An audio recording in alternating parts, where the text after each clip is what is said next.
राम दीख मुनिबास सुहावन। राम जी ने देखा आश्रम के चारों तरफ सुंदर गिरी कानन जल आश्रम के बगल में पर्वत है, वन प्रदेश है, सरोवर है। जो तालाब है उसके भीतर सरनी सरोज, तालाब में कमल के पुष्प खिले हैं। अगल बगल के जो वन प्रदेश है उसके पौधे बिटप बन फूले गुंजत मधुपर आश्रम के चारों तरफ के वृक्ष सुगंधित पुष्पों से लदे हुए हैं। तालाब में कमल का पुष्प खिला हुआ है। उन पुष्पों पर भंवरे गुंजार कर रहे हैं, भ्रमर गीत गा रहे हैं। और आप दर्शन करिए, भजन वाल्मीकि ऋषि कर रहे हैं, लेकिन उनके भजन का प्रभाव उनके आश्रम के वातावरण में है। और ऐसा प्रभाव है कि उस परिवेश में प्रवेश करने वाले जीव जंतु आपसी बैर समाप्त कर गए। गोस्वामी जी कहते हैं बिरहित बैर मुदित मन चरहि। बैर समझ रहे हैं? बैर मने झगड़ा, मन मुटाव। मनुष्य को छोड़िए, जो जीव जंतु हैं आश्रम के बगल में रहने वाले, वो आपसी बैर समाप्त कर चुके हैं और एक साथ प्रेम से घूमते हैं। कहें तो सरोवर के एक ही घाट पर सिंह और गौ मैया एक साथ खड़े होकर पानी पी रहे हैं। ये वाल्मीकि ऋषि के भजन का प्रभाव है। बाबूजी, ये प्रमाण है। भजन अवरोध को समाप्त कर देता है और अवरोध समाप्त करने के लिए विरोध मिटाना आवश्यक है। समझ रहे हैं मेरी बात को? मन में जब तक विरोध रखिएगा, जीवन के विकास में अवरोध खड़ा रहेगा। और जिस दिन विरोध समाप्त हुआ, जीवन का सारा अवरोध समाप्त हो जाएगा। कोई विरोध मान रहा है तो उसको मानने दीजिए, आपको नहीं मानना है। राम जी की कथा सुन रहे हैं, करा रहे हैं, और घरवे में केस लड़ रहे हैं, तो ये कौन कथा सुन रहे हैं जी? अब सोचिए, आप भरत चरित्र की कथा में 4 घंटा आंसू बहा रहे हैं और अपने भाई से केस लड़ रहे हैं, तो हम सुन का रहे हैं। भजन विरोध समाप्त कर देता है। हाथी देखे हैं आप लोग? हाथी जब किसी गांव में पहुंचता है ना, तो गांव भर के जितने कुकुर होते हैं, कुकुर समझते हैं? कुत्ते। हाँ, हमारे यहाँ बिहार में कुकुर कहते हैं उसको। यहाँ क्या बोलते हैं? यहाँ भी कुकुर बोलते हैं। हाँ, हिंदी में कुत्ता, अंग्रेजी में, अरे आपको तो सब मालूम है। तो जैसे हाथी गांव में प्रवेश करता है, पूरे गांव के कुत्ते आ करके हाथी को भौंकने लगते हैं। लेकिन ध्यान रखिएगा, आगे से नहीं भौंकते। कहां से भौंकते हैं? पीछे से। जानते कि आगे से भौंकने जाएंगे, एक बार यदि सूंड घुमाया तो फिर सित्ते राम हो जाएगा। सारे कुत्ते पीछे से एक डिस्टेंस मेंटेन करके भौंकते हैं। क्यों जानते हैं? जब हाथी गांव में से जाता है ना, तो गांव के सारे लोग बच्चों से कहते हैं गणेश जी हैं, प्रणाम करो, गणेश जी प्रणाम करो। पूरा गांव गणेश जी मान के हाथ जोड़े रहता है। ये कुत्ते सोचते हैं, बताओ, रहते हम लोग गांव में हैं, हम लोग आते हैं तो सब लोग डंडा मारते हैं, ये पहली बार आया है, इसमें सब लोग हाथ जोड़ के खड़े हैं, भोंको इसको, भगाओ यहां से। लेकिन आप दर्शन करिएगा, हाथी पलटकर कभी कुत्तों को जवाब नहीं देता। हाथी चलता रहता है, कुत्ते भौंकते रहते हैं, हाथी को कोई मतलब नहीं। जानते क्यों? हाथी सोचता है इन कुत्तों को भौंक कर इसी गांव में रहना है, हमको बहुत दूर जाना है, यदि हम उलझेंगे तो हम यहीं फंस के रह जाएंगे। जिसको आगे पहुंचना है उसको विरोध रखना ही नहीं है। बतिया समझ में आ रही है? जिसको लक्ष्य प्राप्त करना है विरोध नहीं रखना। जो भौंक रहा है भौंकने दीजिए, let them bark, let them cry, let them fry. करना क्या है महाराज? Let us fly. इस सिद्धांत का पालन करिए। जो रो रहा है उसको रोने दीजिए, जो चिल्ला रहा है चिल्लाने दीजिए, अपने आनंद में रहिए। कहें मनुष्य जीवन मिला है, कोई भरोसा नहीं। हमारे पूज्य महाराज श्री गाते हैं, आएगा जब रे बुलावा हरि का, छोड़ के सब कुछ जाना पड़ेगा। आएगा जब रे बुलावा हरि का, छोड़ के सब कुछ जाना पड़ेगा। आएगा जब रे बुलावा हरि का, छोड़ के सब कुछ जाना पड़ेगा। आएगा जब रे बुलावा हरि का, छोड़ के सब कुछ जाना पड़ेगा। नाम हरि का साथ जाएगा, नाम हरि का साथ जाएगा, और न कुछ तू ले पाएगा। आएगा जब रे बुलावा हरि का, छोड़ के सब कुछ जाना पड़ेगा।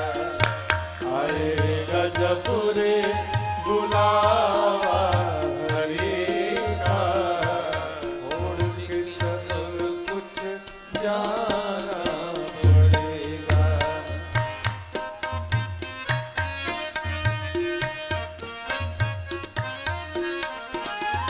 सुमिरन हरि की सांची कमाई, सुमिरन हरि की सांची कमाई, सुमिरन हरि की असली कमाई, सुमिरन हरि की असली कमाई।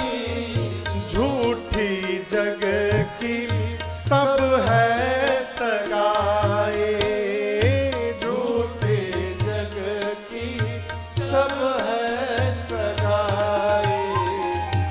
आएगा जब रे बुलावा हरि का, छोड़ के सब कुछ जाना पड़ेगा।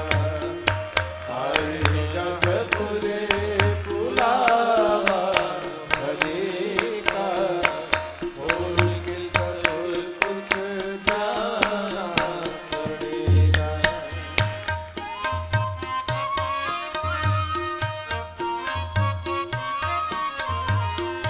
अर्जी कर तू हरि से ऐसी, अर्जी कर तू हरि से ऐसी, अर्जी कर तू प्रभु से ऐसी, अर्जी कर तू प्रभु से ऐसी। कैसी?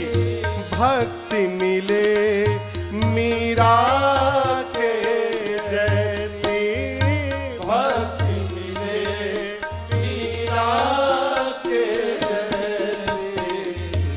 आएगा जब रे बुलावा हरे का, छोड़ के सब कुछ जाना पड़ेगा।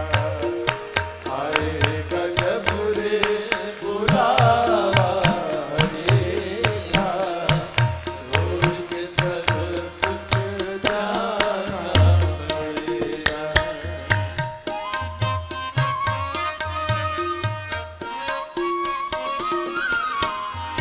हाथ में तेरे जीवन की बाजी, हाथ में तेरे जीवन की बाजी, हाथ में तेरे जीवन की बाजी, हाथ में तेरे जीवन की बाजी, प्रेम से कर ले तू प्रभु को राजी, प्रेम से कर ले तू प्रभु को राजी।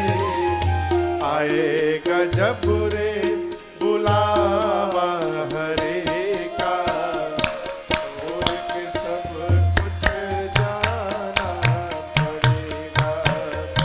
आएगा जब रे बुलावा हरे का, छोड़ के सब कुछ जाना पड़ेगा। छोड़ के सब कुछ जाना पड़ेगा। छोड़ के सब कुछ जाना पड़ेगा। आएगा जब रे बुलावा हरे का, छोड़ के सब कुछ जाना पड़ेगा। विरोध समाप्त करिए। विरोध कैसे जाएगा? भजन के प्रभाव से। वो स्वामी जी कहते हैं विरहित बैर मुदित मन चरहि। राम जी श्री वाल्मीकि ऋषि के आश्रम में पहुंचे हैं। आपको बताऊं, श्री वाल्मीकि ऋषि जी ने राम जी के अवतार लेने के पहले ही श्रीमद् वाल्मीकि रामायण की रचना कर दी थी। बाबूजी, अभी राम जी अवतार नहीं लिए थे, उनके आने के पहले ही वाल्मीकि ऋषि ने रामायण की रचना कर दी। कैसे? त्रिकालदर्शी थे, भविष्य देख लेते थे और देख देख कर कि भविष्य में क्या होने वाला है, कैसे राम जी का अवतार होगा, फिर क्या होगा, कैसे हुआ, कैसे होगा, सब देख देख के सब पहले लिख डाले। राम जी पहुंचे हैं, किसी परिकर ने जाकर श्री वाल्मीकि ऋषि से कहा कि प्रभु, जिनकी कथा आप लिख कर बैठे हैं वो भगवान आपके आश्रम में पहुंच गए हैं।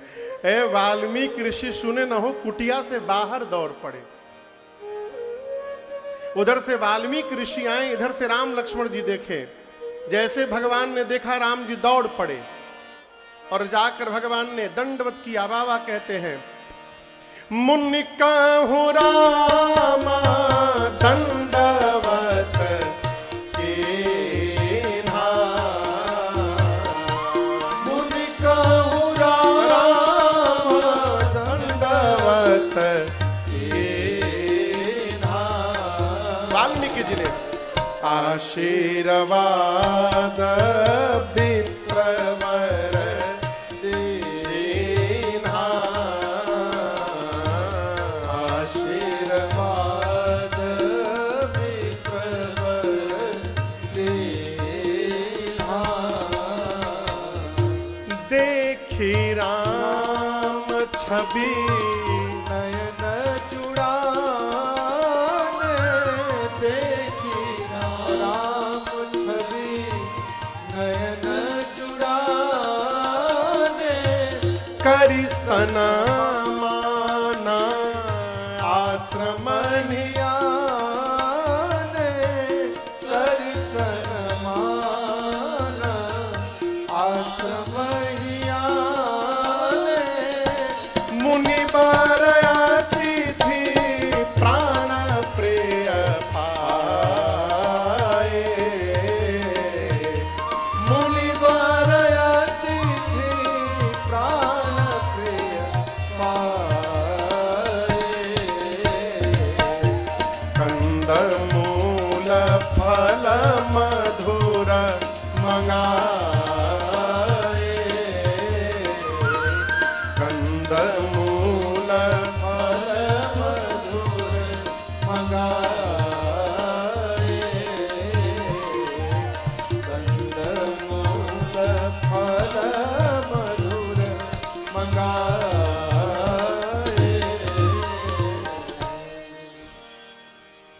राम जी ने श्री वाल्मीकि ऋषि को देखा तो प्रभु ने लक्ष्मण भैया के साथ उनको दंडवत किया। क्या किया? दंडवत किया। जोर से बोलिए। दंडवत समझते हैं ना?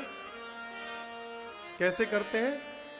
लेट के। हाँ, उसका नाम है साष्टांग दंडवत। लेटते समय शरीर के 8 अंग धरती को केवल स्पर्श करे, पूरा शरीर न स्पर्श करे, केवल 8 अंग स्पर्श करते हैं, उसका नाम है साष्टांग दंडवत।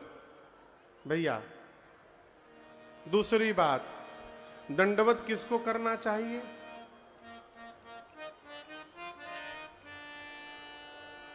केवल पुरुषों को। किसको?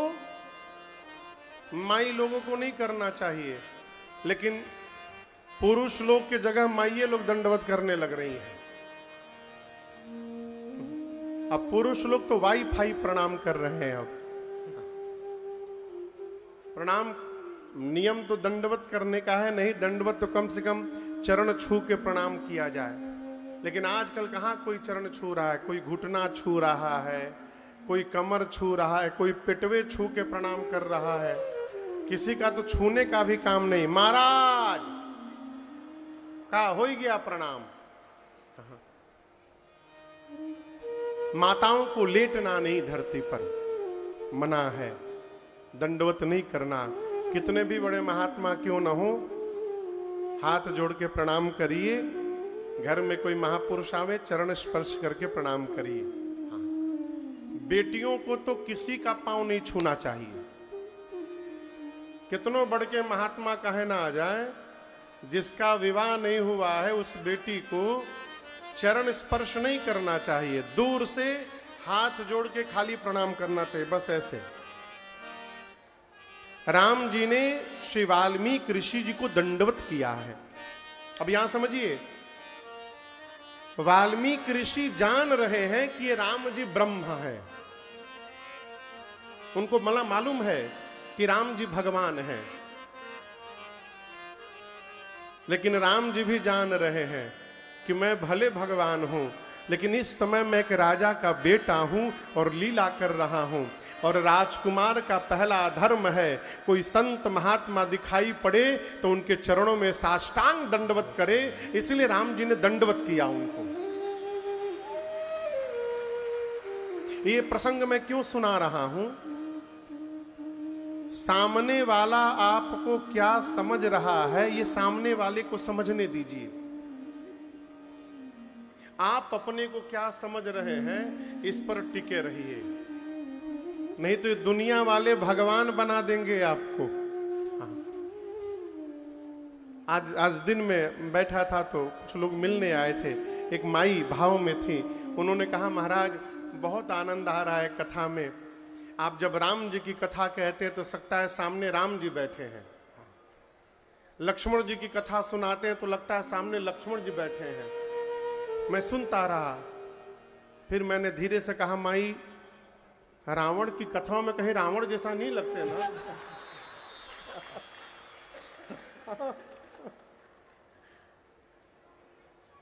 ये तो विनोद की बात है। सामने वाला आपको क्या मान रहा है, ये उसको मानने दीजिए, आप वहां ना फंसिए। आप क्या है इसको मान करके अपने भाव में बने रहिए, नहीं तो गिर जाइएगा तो हड्डी पांव भी टूट जाएगा। राम जी अपने को राजकुमार मान रहे हैं और इस भाव से राम जी ने मुनि काहू राम दंडवत कीन्हा। वाल्मीकि ऋषि मुस्कुराए और उसी समय आशीर्वाद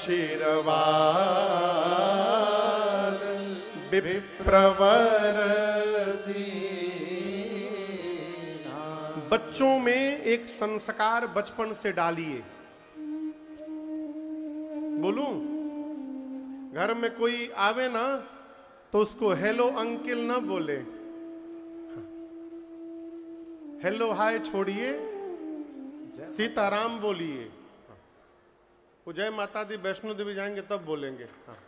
अभी सीताराम, हेलो हाय छोड़िए, सीताराम बोलिए। बच्चों को संस्कार दीजिए बचपन से कि घर में कोई भी बड़ा आवे तो उसके पांव को छूकर उनको प्रणाम करें, क्योंकि श्लोक कहता है अभिवादनशीलस्य नित्यं वृद्धोपसेविनः चत्वारि, कहीं तस्य वर्धन्ते कहीं संप्रवर्धन्ते, चत्वारि संप्रवर्धन्ते आयुर्विद्या यशो बलम। इसका क्या मतलब? जो बालक अथवा बालिका अपने से श्रेष्ठ का अभिवादन करते हैं और घर में बुजुर्ग की सेवा करते हैं, क्या करते हैं? सेवा। ये दो काम करने से जीवन में 4 वस्तुएं अपने आप बढ़ जाती हैं। कितनी वस्तुएं? 4। पहला आयु, दूसरा विद्या, तीसरा यश और चौथा शरीर में बल। ये चारों उनके आशीर्वाद से बढ़ जाता है। ये अर्थ है इसका। आयुर्विद्या यशो बलम।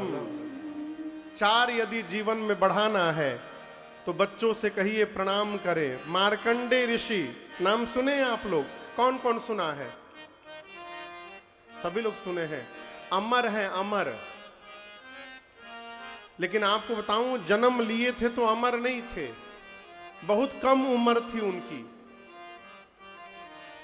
अल्प आयु में ही उनकी मृत्यु थी। और ये बात माता पिता को पता था कि मेरे बच्चे की उम्र बहुत कम है। मां ने एक संस्कार दिया कि कोई भी दिखाई पड़े तो प्रणाम कर लो, न जाति पूछो न पाति, बड़ा दिखाई पड़े प्रणाम करो।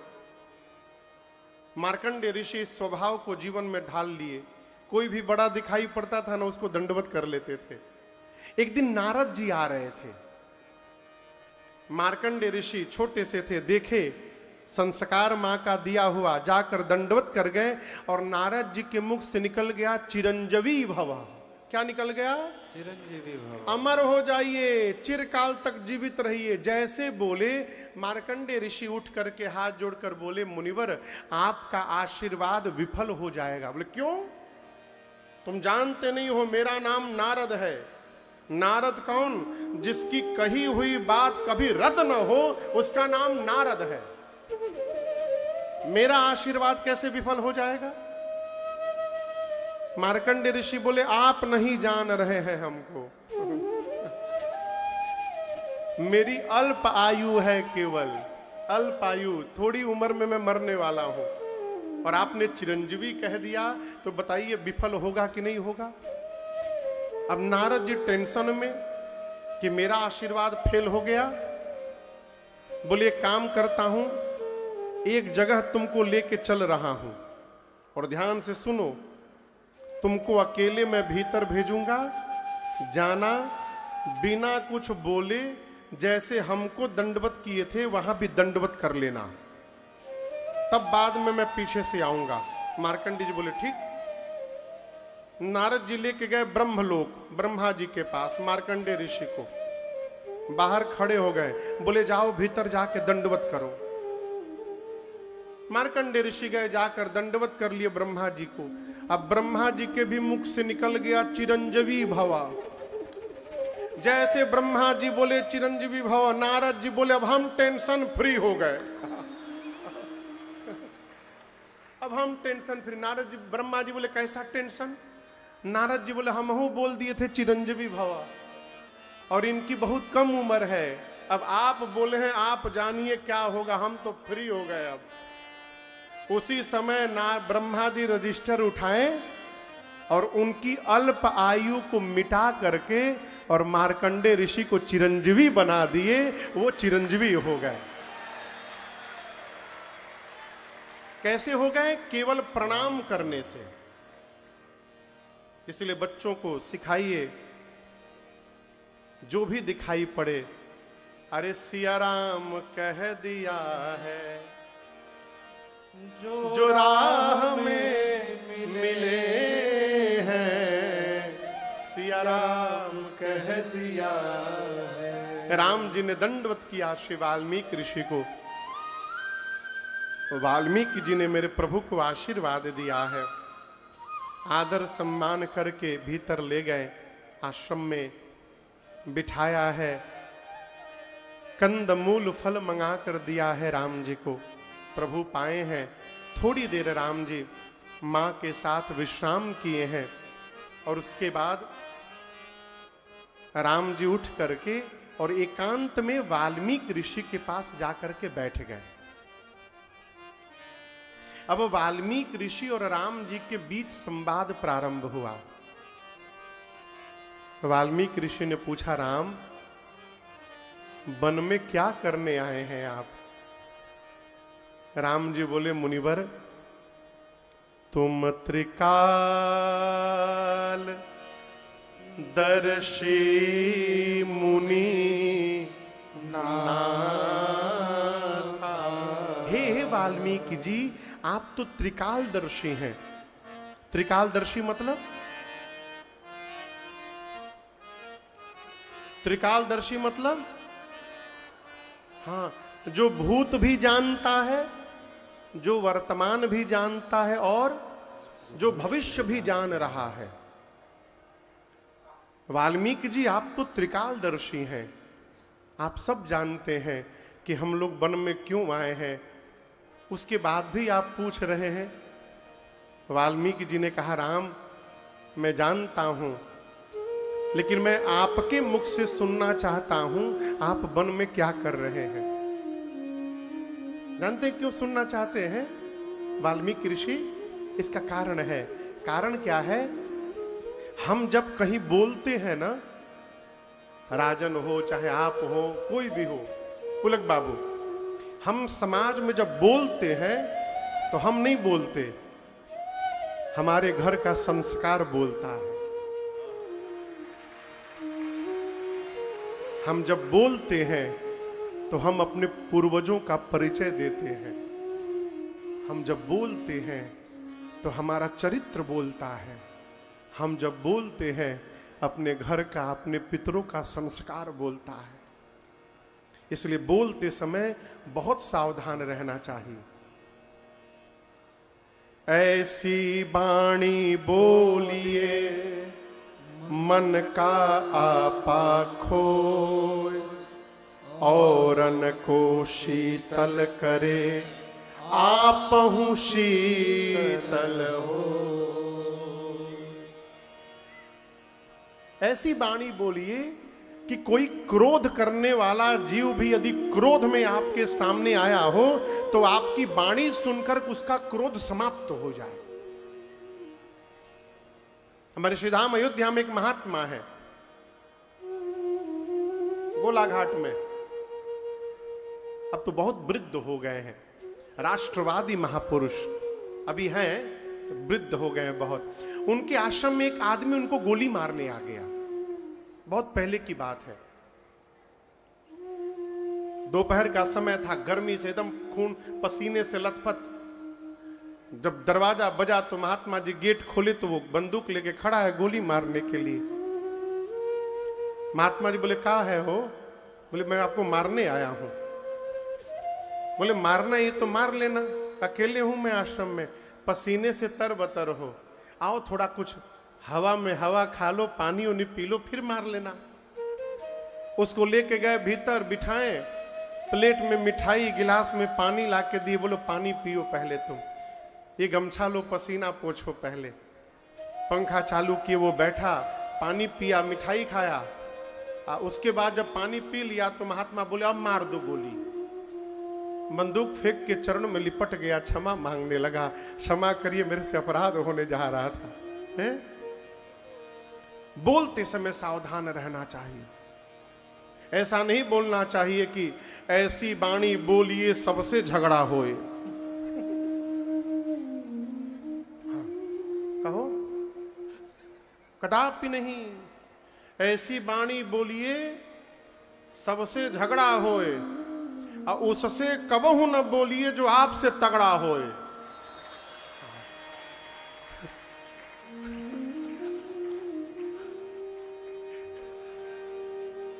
वाल्मीकि ऋषि बोले, राम मैं आपके मुख से सुनना चाहता हूं, आपके वन में आने का कारण क्या है। राम जी बोले, मुनिवर एक कारण हो तब न बताऊं, मेरे वन में आने के कई कारण हैं।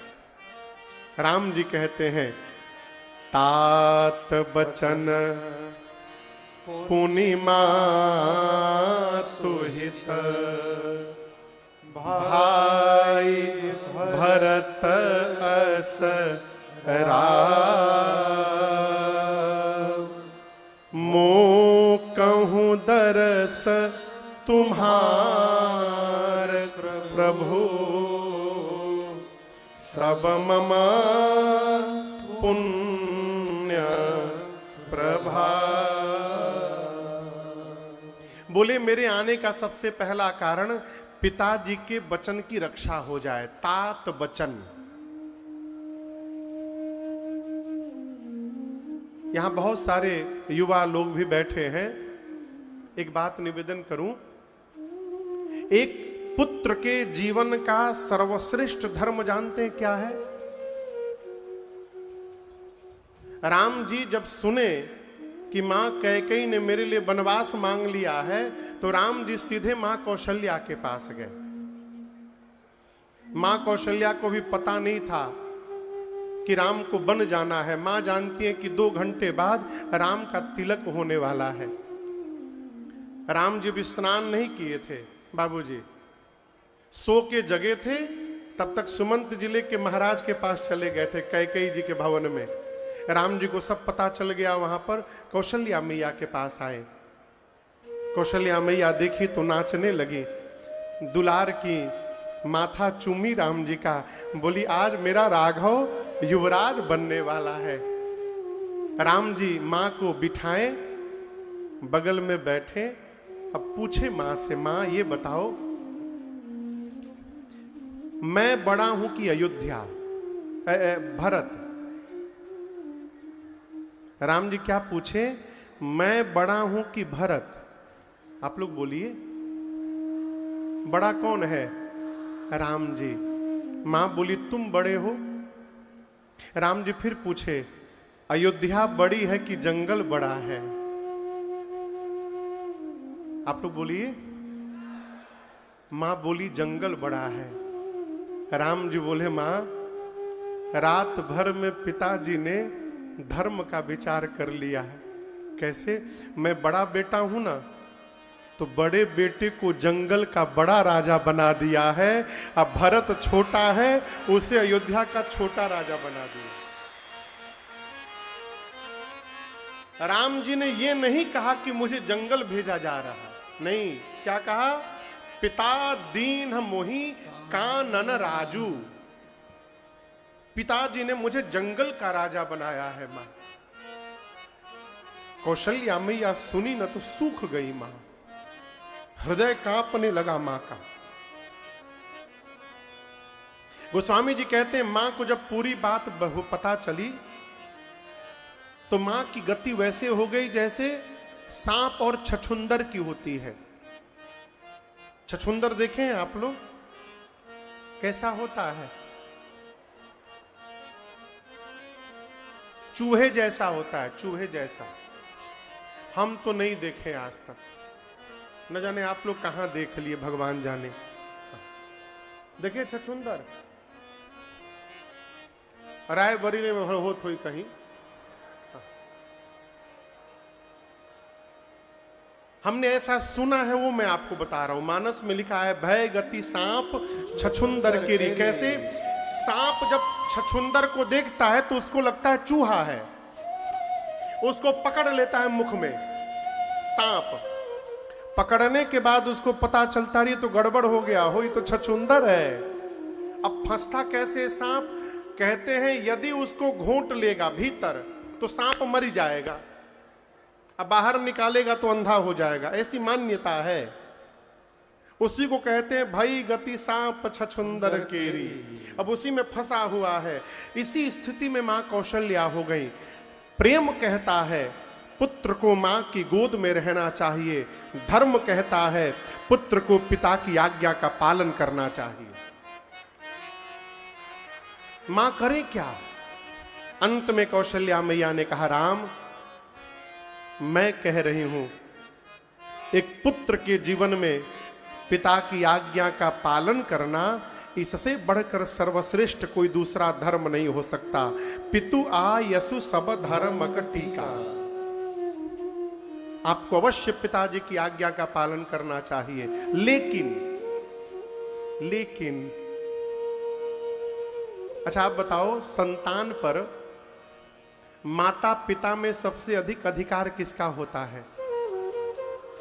हाँ, मां का। पिता से भी अधिक अधिकार मां का होता है। कौशल्या जी ने कहा, राम मैं मां हूं, मेरा अधिकार पिताजी से अधिक है। मैं कहती हूं यदि केवल पिताजी ने बन जाने के लिए कहा है तो मैं बोल रही हूं मेरा राम बन नहीं जाएगा। नहीं जाने की आवश्यकता, तुमको बन नहीं जाओ। लेकिन राम यदि पिताजी के साथ आपकी मां कैकई ने भी बन जाने के लिए कह दिया है तो राम मैं कह रही हूं अपनी मां कैकई की बात मानकर अवश्य बन चले जाना। मां की बात मानकर जाओगे वो बन ही अयोध्या जैसा हो जाएगा तुम्हारे लिए, अवश्य चले जाना। वही राम जी कह रहे हैं वाल्मीकि ऋषि से, मेरे आने का पहला कारण तात वचन, पिताजी के वचन की रक्षा हो जाए, पहला कारण। दूसरा कारण मातु हित, अपनी मां का हित करने के लिए आया हूं। कौन सी मां? हाँ, कैकई मां का। कौशल्या जी नहीं, कैकई मैया का हित। आपको एक एक बड़ी अद्भुत बात मैं बताऊं बाबूजी। एक शब्द है जननी। आप में से कौन कौन सुना है इस शब्द को? जननी। जननी मतलब हाँ, जो जन्म देती है उसको जननी कहते हैं। हमारे सनातन धर्म में आप किसी भी पराई स्त्री को मां बोल सकते हैं, माता बोल सकते हैं, लेकिन जननी में नहीं बोल सकते। जननी किसको बोलेंगे? जिसने जन्म दिया है। राम जी जब कोप भवन में गए सवेरे, महाराज तो मूर्छित पड़े थे कैकई मैया के सामने। सुमंत जी राम जी को लेकर गए और राम जी ने जब पिताजी की अपनी दशा देखी तो राम जी ने कैकई मैया को माता कहा। क्या कहा? मोहि कहू मातु तात दुख कारण। हे मां, पिताजी के दुख का कारण बताओ मुझे, पिताजी की दशा क्यों हुई है? कोई बात नहीं, कोई दिक्कत नहीं, माता बोलेंगे, माता है वो। लेकिन आप पढ़िएगा मानस जी, जब कैकई मैया ने पूरी बात बता दी कि मैंने महाराज से 2 वरदान मांग लिया, राम तुम्हारे स्थान पर भरत का राज्याभिषेक और आपके लिए 14 वर्ष का वनवास। जैसे राम जी सुने कि मां मेरे लिए वनवास मांग ली, राम जी की भाषा बदल गई।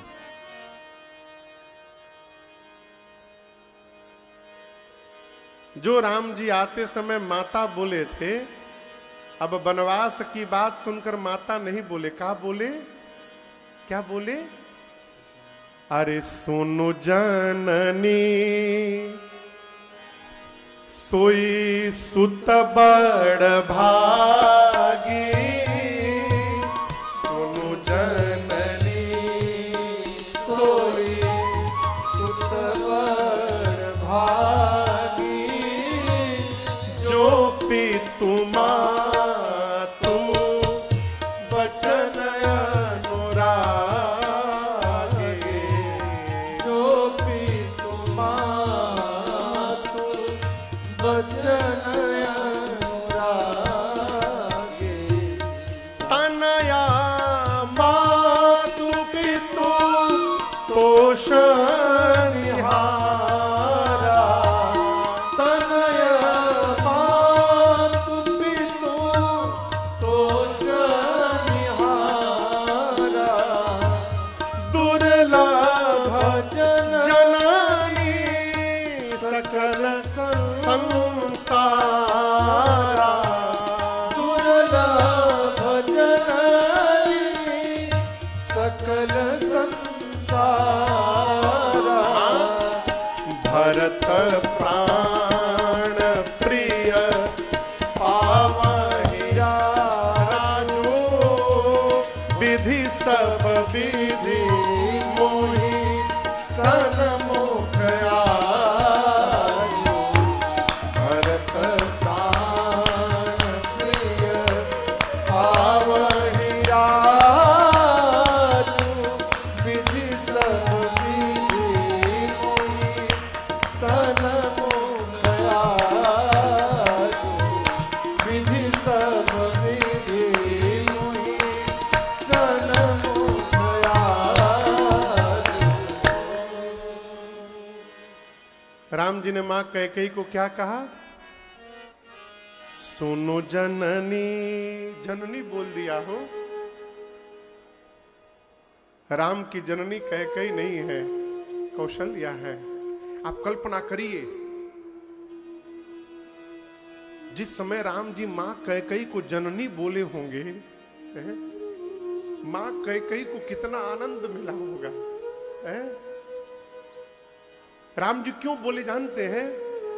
राम जी कहना चाहते, मां कौशल्या ने केवल राम को जन्म दिया है, उस राम को आज 14 वर्ष के लिए वन भेजकर आपने मर्यादा पुरुषोत्तम राम को जन्म दे दिया है, इसलिए आज से आप मेरी जननी हैं। प्रभु ने मां को जननी कह दिया। वही राम जी कहते हैं, मेरे आने का पहला कारण पिताजी के वचन का पालन हो जाए, दूसरा कारण मेरी मां कैकेयी का हित हो जाए, तीसरा कारण राम जी कहते हैं, देखिए मुनिवर, मैं अपने भरत से बड़ा हूं। राम जी भरत जी से क्या है? बड़े। यहां भरत जी हैं तो राम जी कहां हैं? यहां पर, ठीक ना? ये भरत जी हैं, ये राम जी हैं। राम जी बोले, यदि मैं राजा बन जाता ना, और बड़ा हो जाता, और बड़ा हो जाता, तो भरत जी में और मेरे बीच की दूरी बढ़ जाती। मैं जानबूझ के राजा नहीं हुआ।